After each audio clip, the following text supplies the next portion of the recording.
லவ்தேத்து இயேசுஸ் கிறிஸ்துஸ். இயேசு கிறிஸ்துவுக்கு புகழ். தமிழ் கூறும் நல்லுலகில் வாழும் அனைத்து அன்புள்ளங்களுக்கும் வத்திக்கான் வானொலியின் வணக்கம். இறைவன் உங்கள் உள்ளத்தையும் இல்லத்தையும் தன் அன்பாலும் அருளாலும் அமைதியாலும் இன்றும் என்றும் நிரப்புவாராக.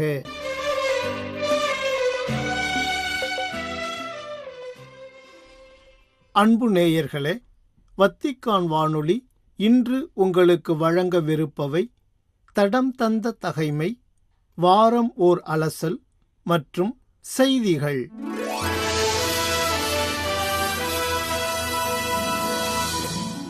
ஜனவரி 19.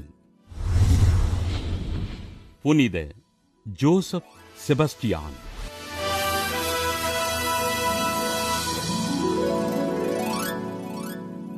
போலந்து நாட்டிலுள்ள கொர்சேனா பகுதியில் வாழ்ந்த இறைபக்தி நிறைந்த குடும்பத்தில் பிறந்தார் ஜோசப் செபஸ்டியான். 6 வயது முதல் அனுதினமும் திருப்பலியில் பங்கேற்று பீடச் சிறுவனாக திருப்பலிக்கு உதவிகள் செய்த இவர் தன் தொடக்க கல்வியினை போலந்து நாட்டின் ரெசோ பகுதியில் இருந்த பள்ளியில் பயின்றார். தன்னை குருவாக இறைவனுக்கு அர்ப்பணிக்க விரும்பிய ஜோசப் செபஸ்டியான் குருமடத்தில் சேர்ந்து கிபி 1864 ஆண்டு ஜூலை 17 நாள் குருவாக அருட்பொழிவு பெற்றார். பிரசிமையீசில் மறைமாவட்டத்தில் இருந்த சாம்போர் பங்கு தளத்தின் பங்கு பணியாளராக இறைப்பணிகளைச் செய்த இவர் தன் உயர்கல்விக்காக ரோமை சென்று இறையியலிலும் திருச்சபை சட்டத்திலும் முனைவர் பட்டம் பெற்றார். பிரசிமையீசில் இருந்த குருமடத்தில் இறையியல் பேராசிரியராகவும் கிராக்கோ பல்கலைக்கழகத்தின் அதிபராகவும் பணி செய்த அருட்தந்தை செபஸ்டியான் புனித வின்சென்தே பவுல் சபையுடன் இணைந்து எளிய மக்களின் முன்னேற்றத்திற்காக உழைத்தார். கிபி 1899 ஆண்டு ஏப்ரல் 15 நாள் இயேசுவின் திரு இருதய ஊழியர் சபை என்ற துறவற சபையினை நிறுவி இறையரசின் பணிகளைச் செய்த இவர் அதே ஆண்டு பிரசிமையீசில் மறைமாவட்டத்தின் துணை ஆயராக நியமனம் செய்யப்பட்டார். பிரசிமையீசில் மறைமாவட்ட ஆயராக 25 ஆண்டுகள் மக்களையும் குருக்களையும் இறைவழியில் நடத்தி இறை விசுவாசத்தினை விதைத்த ஆயர் ஜோசப் செபஸ்டியான் கிபி 1924 ஆண்டு மார்ச் மாதம் 28 நாள் விண்ணகம் சென்றார். தன் மறைமாவட்டத்தில் உள்ள இறை மக்களுக்கு கல்வி கிடைக்கவும் அவர்கள் கத்தோலிக்க விசுவாசத்தில் உறுதி பெறவும் நல்லாயனாக இருந்து பிரசிமையீசில் மறைமாவட்ட திருச்சபையினை வழிநடத்திய ஆயர் ஜோசப் செபஸ்டியானை திருத்தந்தை 2ஆம் ஜான் பால் 1991 ஆண்டு புனிதராக உயர்த்தினார். புனித ஜோசப் செபஸ்டியான் திருவிழாவினை கொண்டாடுகின்ற நாம் இருபால் துறவிகளுக்காகவும் அவர்களின் பணிகளுக்காகவும் ஆண்டவரிடம் ஜெபிப்போம்.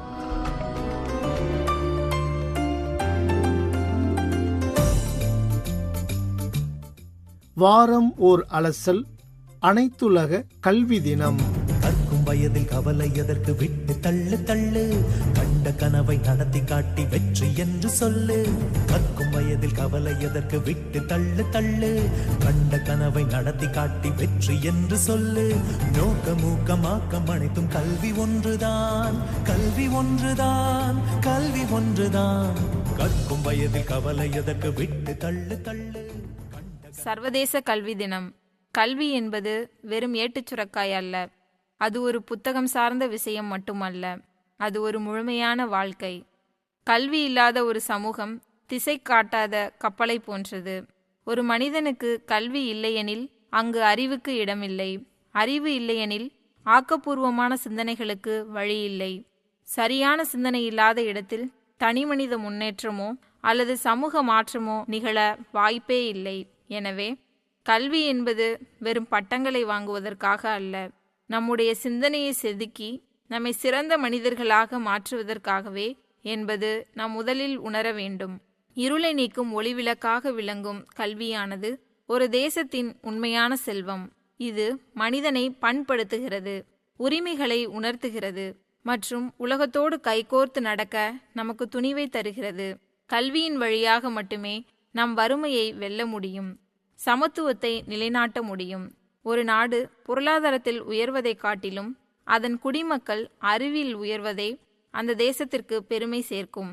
எனவே கற்றல் என்பது பள்ளியோடு முடிந்துவிடும் ஒன்றல்ல, அது உயிர் உள்ளவரை தொடர வேண்டிய ஒரு தேடல்.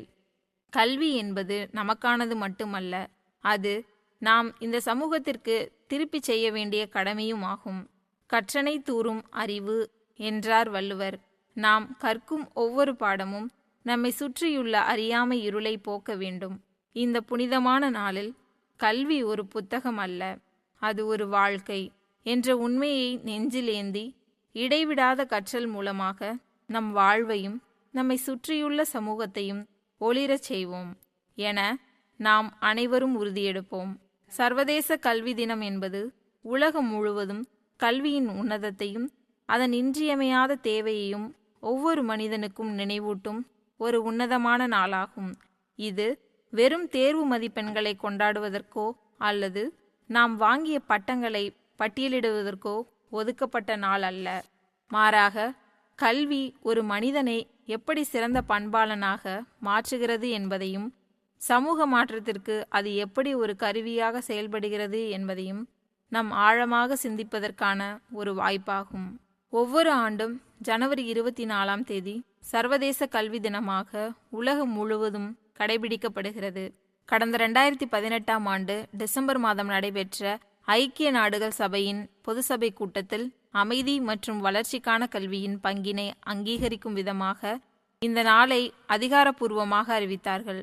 ஒரு நாடு முன்னேற வேண்டுமானால் அந்த நாட்டின் ஒவ்வொரு குடிமகனும் அறிவு பெற்றவனாக இருக்க வேண்டும் என்ற உயரிய நோக்கத்தில் இந்த தீர்மானம் நிறைவேற்றப்பட்டது. இந்த நாள் கொண்டாடப்படுவதற்கான மிக முக்கியமான நோக்கம் உலகில் இன்னும் நீடித்து கொண்டிருக்கும் கல்வி சமத்துவமின்மையை போக்குவதே ஆகும். இன்றும் உலகளவில் கோடிக்கணக்கான குழந்தைகள் மற்றும் இளைஞர்கள் பல்வேறு சமூக பொருளாதார காரணங்களால் பள்ளிக்கு செல்ல முடியாமல் தவிக்கிறார்கள்.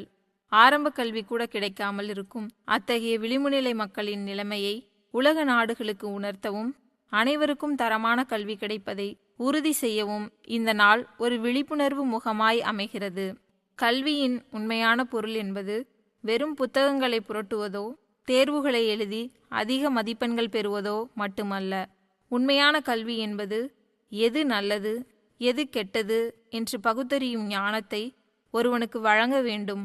அது ஒரு மனிதனை வெறும் இயந்திரமாக மாற்றாமல் சக மனிதர்களை நேசிக்கும் பண்புள்ள மனிதனாக உருவாக்க வேண்டும். சமூகத்தின் மீதான அக்கறையும் நாட்டின் சட்டங்களுக்கு மதிப்பளிக்கும் பொறுப்புள்ள குடிமகனாக ஒருவனை வடிவமைப்பதே கல்வியின் உன்னத நோக்கமாகும். கல்வி ஒரு மனிதனை அறியாமை என்ற இருளிலிருந்து உயர்த்தி அறிவு என்ற ஒளியை நோக்கி அழைத்து செல்கிறது. தனி மனிதனை உயர்த்தும் கல்வி காலப்போக்கில் ஒரு சமூகத்தின் சிந்தனையை போக்கையே மாற்றியமைக்கும் வல்லமை கொண்டது. ஒருவேளை கல்வி இல்லையெனில் அந்த சமூகம் இருண்ட காலத்திற்கு தள்ளப்படும். கல்வி அறிவு இல்லாத இடத்தில் மூட நம்பிக்கைகள் ஆழமாக வேரூன்றிவிடும். அறிவியல் பூர்வமாக சிந்திக்க தெரியாத மக்கள் தேவையற்ற வெறுப்புணர்ச்சிக்கும் வன்முறைக்கும் மிக எளிதாக அடிமையாகி விடுகிறார்கள். அறியாமை என்பது ஒரு நச்சுயிரி போன்றது. அது மனிதர்களிடையே பிரிவினையையும் குழப்பத்தையும் ஏற்படுத்தி சமூகத்தின் அமைதியை குலைத்துவிடும். இதற்கு மாறாக கல்வி அறிவு உள்ள சமூகம் எதனையும் அப்படியே ஏற்றுக்கொள்ளாது. அது துணிவோடு ஏன், எதற்கு, எப்படி என்று கேள்வி கேட்கும். அத்தகைய கேள்விகளே புதிய கண்டுபிடிப்புகளுக்கும் சமூக மாற்றங்களுக்கும் வித்திடுகின்றன. கல்வியின் முதுகெலும்பாக திகழ்பவர்கள் ஆசிரியர்களே. ஒரு மருத்துவர் நோயாளியின் உடலை காப்பாற்றலாம், ஒரு பொறியாளர் பிரம்மாண்டமான கட்டிடங்களை உருவாக்கலாம். ஆனால் ஒரு தலைமுறையையே உருவாக்குபவர்கள் ஆசிரியர்கள் மட்டுமே. அன்பு, ஒழுக்கம் மற்றும் அறிவு ஆகிய மூன்றையும் விதைத்து ஒரு குழந்தையை சிறந்த குடிமகனாக செதுக்கும் சிற்பிகள் அவர்கள். உண்மையில் ஒரு ஆசிரியர் இல்லையெனில் இங்கே மருத்துவரோ விஞ்ஞானியோ அல்லது நாட்டை வழிநடத்தும் தலைவர்களோ உருவாக வாய்ப்பில்லை. அனைத்து துறைகளுக்கும் ஆதி மூலமாக விளங்குவது ஆசிரியர் பணியே. இன்றைய நவீன உலகில் டிஜிட்டல் கல்வி என்பது ஒரு மாபெரும் வாய்ப்பாக தெரிகிறது. இணையதள வகுப்புகள், நவீன திரைகள் மற்றும் செயற்கை நுண்ணறிவு போன்ற தொழில்நுட்பங்கள் கற்றல் முறையையே மாற்றியமைத்துள்ளன. முன்பை விட இப்போது தகவல்கள் நம் விரல் நுனியில் மிக எளிதாக கிடைக்கின்றன. இது மாணவர்களுக்கு கிடைத்துள்ள ஒரு மிகப்பெரிய வரப்பிரசாதம் என்பதில் ஐயமில்லை. இருப்பினும் இந்த தொழில்நுட்ப வளர்ச்சியில் ஒரு பெரிய சவாலும் மறைந்திருக்கிறது. அனைவருக்கும் கல்வி என்று பேசும் நாம், அனைவருக்கும் டிஜிட்டல் வாய்ப்புகள் சமமாக கிடைக்கிறதா என்பதையும் சிந்திக்க வேண்டும். வசதி படைத்தவர்களுக்கும் ஏழை மாணவர்களுக்கும் இடையே இருக்கும் இந்த டிஜிட்டல் இடைவெளி ஒரு கவலையளிக்கும் விஷயமாகும். நகர்ப்புற மாணவர்களுக்கு கிடைக்கும் அதே அதிநவீன கல்வி வசதி கிராமப்புறங்களிலும் வசிக்கும் ஏழை மாணவர்களுக்கும் சென்றடைய வேண்டும். கல்வி என்பது வெறும் பொருளாதார வசதிக்காக மட்டும் பயன்படுத்துவதல்ல. அது ஒரு மனிதனின் சிந்தனை சுதந்திரத்திற்கான அடித்தளம். நாம் எதை செய்ய வேண்டும், எதை பேச வேண்டும் என்பதை தீர்மானிக்கும் ஆற்றலை கல்வி நமக்கு தருகிறது. அடிமைத்தனத்திலிருந்தும் குறுகிய கால சிந்தனைகளிலிருந்தும் ஒருவனை விடுவிப்பது கல்வியே. அறிவே ஆற்றல் என்பதற்கு இணங்க ஒரு மனிதன் அறிவு பெறும்போது அவன் தன் உரிமைகளுக்காகவும் நீதிக்காகவும் போராடும் வலிமையை பெறுகிறான். இந்தியாவின் கல்வி பராமரிப்பும் உலகிலேயே மிக பழமையானது மற்றும் பெருமைக்குரியது.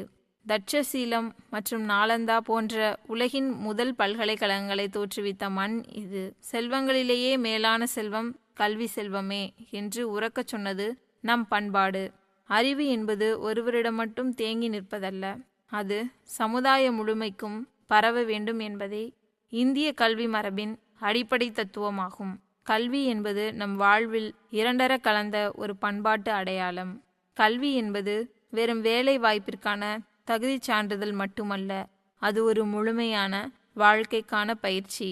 ஒரு மனிதன் தன் வாழ்வில் சந்திக்கும் தோல்விகளை எப்படி கையாள வேண்டும் என்பதையும் வெற்றியின் போது எப்படி தாழ்மையுடன் நடக்க வேண்டும் என்பதையும் கல்வியை கற்றுத்தருகிறது. சக மனித உறவுகளை மதிக்கவும் மனிதநேயத்தோடு பழகவும் ஒருவனை பண்படுத்துவதே உண்மையான கற்றல். இந்த சர்வதேச கல்வி தினம் நமக்கு வழங்கும் செய்தி மிகவும் ஆழமானது. நாம் இன்று கல்வி கற்கிறோம் என்றால் அது நாம் பெற்ற மாபெரும் அதிர்ஷ்டம். ஆனால் இன்றும் கல்வி செல்வம் எட்டாக்கணியாக இருக்கும் கோடிக்கணக்கான குழந்தைகளை நாம் நினைத்து பார்க்க வேண்டும். நமக்கு கிடைத்த இந்த வாய்ப்பை நாம் மதிப்போடு மட்டுமல்லாமல் பிறருக்கு பகிர்ந்தளிக்க முன்வர வேண்டும். கல்வி பெற்றது ஒரு வரம், அதை பிறருக்கு கொண்டு செல்வது நம் சமூக பொறுப்பு என்பதை நாம் உணர வேண்டிய தருணம் இது. முடிவாக, கல்வி என்பது ஒரு விளக்கு, அது ஒரு வழி, அதுவே ஒரு மாபெரும் ஒளி. ஒரு விளக்கு எப்படி தன்னை சுற்றியுள்ள இருளை போக்குகிறதோ அதே போல ஒருவரின் கல்வி அறிவு அவருடைய வாழ்க்கையை இருளிலிருந்து மீட்கும். இந்த சர்வதேச கல்வி தினத்தில் நாம் அனைவரும் ஒரு புனிதமான உறுதிமொழியை எடுப்போம். கல்வியை ஒரு தவமாக மதித்து கற்போம். நம்மிடம் இருக்கும் அறிவை மற்றவர்களுக்கு பயனுள்ள வகையில் பகிர்வோம். எல்லாவற்றிற்கும் மேலாக மனிதநேயமிக்க ஒரு சமூகத்தை படைக்க கல்வியை ஒரு கருவியாக பயன்படுத்துவோம்.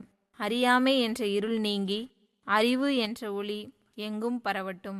வானவெளியில் பாதை போடும் நமது கல்விதான் விண் கடந்து விண்ணளக்கும்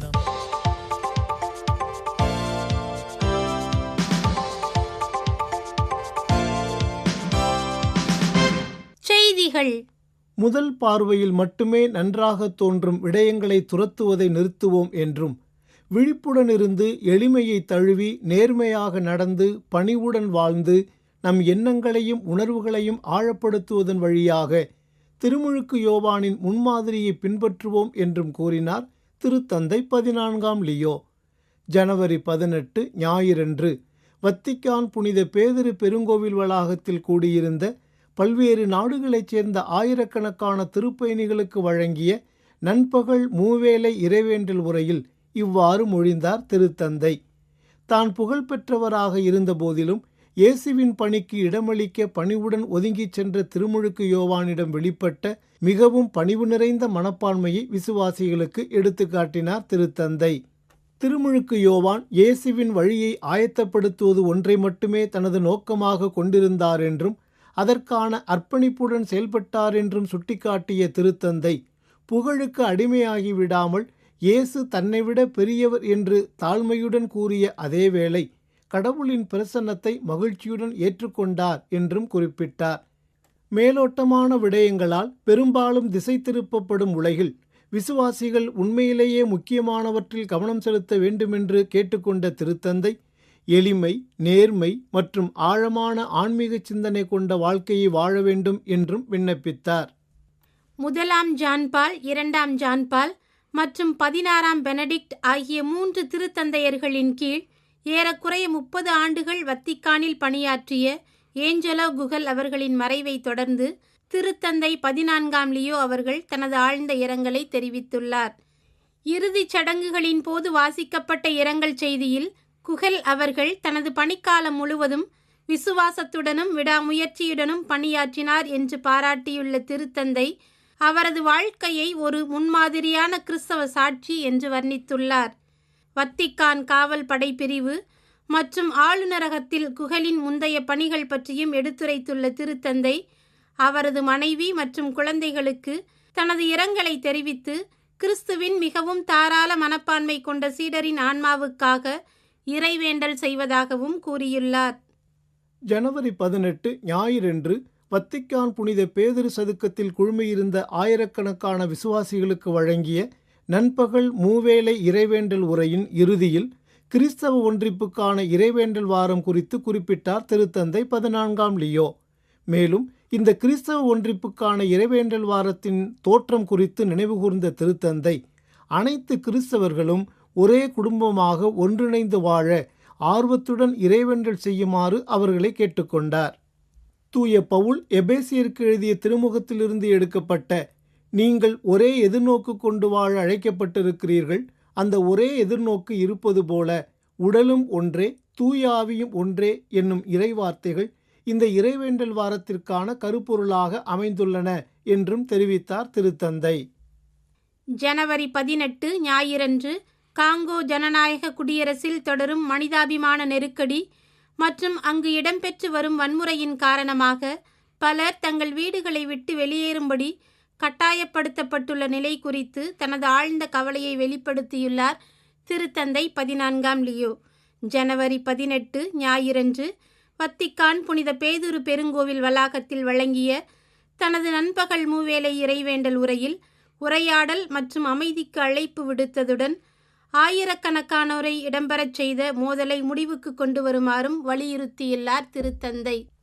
தென்னாப்பிரிக்கா, மொசாம்பிக் மற்றும் ஜிம்பாப்வே ஆகிய நாடுகளில் ஏற்பட்ட கடுமையான வெள்ளத்தால் பாதிக்கப்பட்டவர்களுக்காகவும் சிறப்பு இறைவேண்டல் செய்தார் திருத்தந்தை. ஈரான் மற்றும் வெனிசுலாவில் தொடர்ந்து நீடித்து வரும் நெருக்கடிகள் குறித்து தனது கவலைகளை தெரிவித்த திருப்பீடச் செயலர் கர்தினால் பியேத்ரோ பரோலின் அவர்கள் இந்த நெருக்கடிகளுக்கு அமைதியான தீர்வு காணப்பட வேண்டும் என்று அழைப்பு விடுத்தார். ரோமையில் செய்தியாளர்களுக்கு வழங்கிய நேர்காணல் ஒன்றில் இவ்வாறு கவலை தெரிவித்த கர்தினால் பரோலின் அவர்கள், ஈரானிய போராட்டக்காரர்கள் மீதான வன்முறை தாக்குதல்கள் எண்ணற்ற உயிரிழப்புகளை ஏற்படுத்தியுள்ள நிலையில் அந்நாட்டின் சூழலை ஒரு முடிவற்ற துயரம் என்று குறிப்பிட்டார். மேலும் அனைத்துலக பிரச்சினைகளை தீர்க்க பலதரப்பு தூதரக உறவுகளே அவசியம் என்பதையும் சுட்டிக்காட்டினார் கர்தினால் பரோலின். நேயர்களே, இத்துடன் வத்திக்கான் வானொலியின் தமிழ் ஒலிபரப்பு நிறைவு பெறுகின்றது. தொடர்வது அதன் மலையாள நிகழ்ச்சிகள். உங்கள் செவிமடுத்தலுக்கு நன்றி. வணக்கம். வணக்கம்.